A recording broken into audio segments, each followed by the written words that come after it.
Calaroga Shark Media.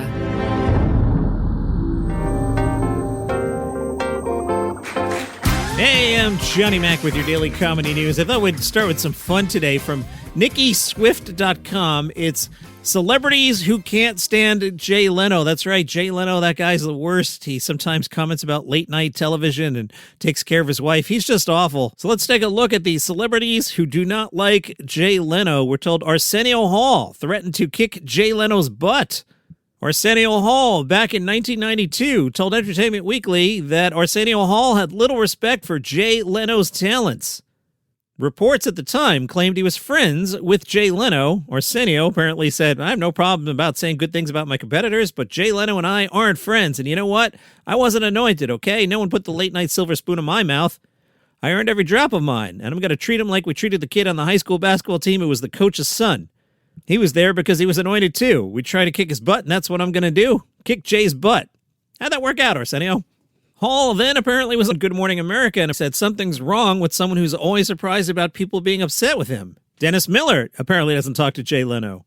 Dennis Miller told Entertainment Weekly, Jay and I were good friends at one point. I don't think I'd talk to him again, nor would he want to talk to me. About The Tonight Show, put it this way.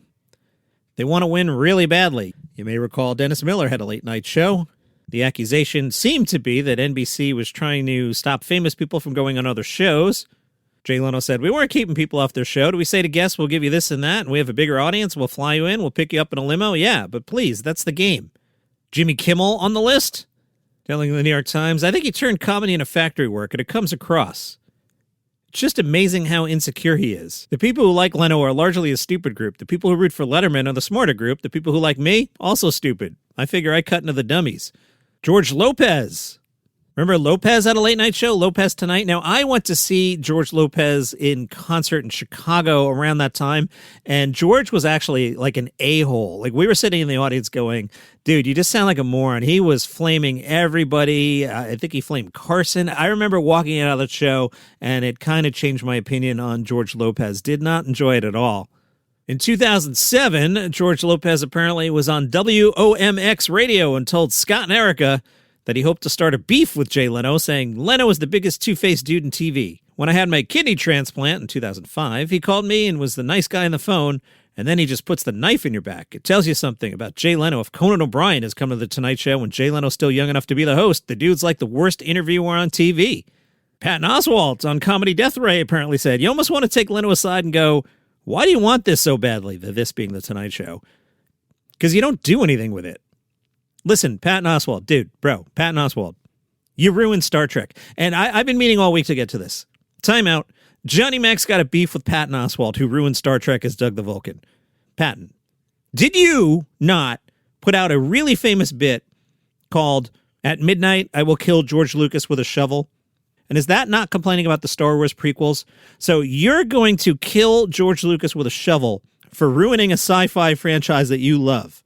So you, Doug the Vulcan, can understand how I am outraged at you, Tig Notaro, Gina Yashir, Stephen Colbert, and any other comedian who is currently ruining Star Trek. I digress. Let's go back to Jay Leno. Patton said, comedians that don't like Jay Leno now, and I'm one of them, we're not like, oh my God, Jay Leno sucks. It's that we were hurt and so disappointed that one of the best comedians of our generation willfully threw that switch off. Howard Stern, back in the day, the old Howard Stern told Piers Morgan, Jay's insane and Jay's a crook. He steals a tremendous amount of material. Why don't we all pause the podcast right now and Google Fart Man? And I don't mean the Howard Stern version. I mean the National Lampoon version. And then we'll unpause and we'll come back and listen to what Howard Stern was saying, which includes he steals a tremendous amount of material. Fart Man. He's not fit to scrub at David Letterman's feet. Conan O'Brien told The Hollywood Reporter in 2012 Jay Leno hadn't built any bridges. Conan said, he certainly isn't calling me. It's not like he's going to sneak up on me in traffic. The odds that we'll both leave this earth without speaking to each other, it's fine. There's really nothing to say. We both know the deal. He knows, I know. I'd rather just forget. Rosie O'Donnell said, I've been a big fan of Conan O'Brien, and The Tonight Show's a franchise that has been 60 years with NBC, and if you're privileged enough to be asked to drive the bus, you should say thank you and drive it to the best of your ability, and when it's time for them to hire a new driver, you should say thank you for allowing me to drive this for as long as I did, and pass the keys to the new guy with the red hair, and not try to flatten his tires before he even gets going. In 2014, Jimmy Fallon rescinded the ban on Joan Rivers from The Tonight Show. Joan Rivers returned to The Tonight Show and flipped Jay Leno the bird. She told Inside Edition, "The curse is gone." To Jay, "Well, Jay, 23 years, I'm still here, and you're going to be selling cars." And then there's the joke from David Letterman, who had a joke about a Law and Order spinoff, which would have been called Leno Victims Unit, which would follow two kinds of hosts, Jay Leno and those who have been victimized by Jay Leno. I had so many things I was going to do today. I didn't expect the Jay Leno thing to take up half the show. Let's do this one. Kenan Thompson caught up with Men's Journal, and Kenan started talking about whiskey. And I thought to myself, now, if Jim Gaffigan did this, you would rip it to shreds, would you not, Johnny Mac? Yes, you would. So, Kenan, it's your turn. They were somehow tying all this whiskey drinking back to the NFL. Kenan roots for the Falcons, who went 8-9. And Kenan Thompson told Men's Journal, "If you've had a lemon of a season, turn those lemons into Jim Beam, turn a negative into a positive." And what do you know? Kenan Thompson teamed up with Jim Beam for an ad campaign promoting this simple yet tasty combination. Boy, if Gaffigan did this. Men's Journal asked him, before this ad campaign, "Were you a huge lemon fan?" Kenan Thompson said, "Weirdly enough, I do have an affinity towards lemons. Like I even wear a citrusy kind of cologne. But you know, it wasn't anything that I was intending on. Like, it's not necessarily my go-to, because I don't even mix anymore. I've been on a nice little health kick these days, so I'm just kind of straight up for the low carbs or whatever. But I do remember lemonade always kind of going hand in hand with great things, Jim Beam being one of them." Jim Beam says, "Thank you for the mention there. So I was happy to spearhead this new movement for them." They asked Kenan Thompson, "Was there someone who introduced you to whiskey? Your family, or perhaps Lorne Michaels, or I'll throw in, maybe it was Jim Gaffigan?" Kenan said, "No, I don't have a whiskey mentor." Are we supposed to have whiskey mentors? Like, I've got a little here in the basement that sometimes on a hot day, I'll pour a little over ice with my son, but I don't have a mentor. Kenan said, "I've always been much more casual, but as I've gotten older, I like to get into the history of things and also the quality of things by doing a little research. Like we have the Brandy Library here in New York. Having gone there and seen so many varieties of things, it's easy to kind of get immersed in it a little bit. So anytime I'm drinking whiskey, it's nice to know the good ones." Well, Kenan, other than lemonade, how do you drink your whiskey? Kenan said, "I need a rock. I need something to soothe it a little bit, you know? A nice big rock, or even a few smaller ones. It doesn't really matter. Sometimes I do want several rocks to get a little water in there."